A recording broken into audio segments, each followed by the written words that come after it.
How to factory reset Hsility Q10, these AI active noise canceling translation earbuds that work with the app and everything like that. You're going to want to do this factory reset for one of two reasons. The first one is troubleshooting.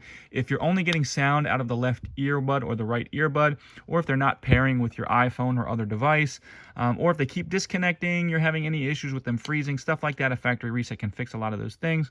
Also, if you just want to wipe the pairing and all the settings off of them so that you can set them up kind of basically like they're new, we can go ahead and do that. It's very easy to do. So to do the reset, we're going to take them out, and they should not be connected to anything when we do this, or this won't work. So what we're going to do, you can actually do this on either of the earbuds. You're going to, there's the button on the back, the multifunction button on the back. We're going to double click and then hold for 2 seconds, and you'll see what happens with the lights. So we're going to go double click, hold. Didn't work that time. I didn't do it right. Oh yeah, there it goes. It worked. It went all pink. Goes pink again, and then everything turns off. Red, and then it turns off. So now we can put them back in the case. And then once we take them out of the case, they'll be ready. You'll see here, I'll put them in. By the way, if you're interested in these earbuds, I'll put a link below to where you can get them. But they're going back into basic pairing mode as before.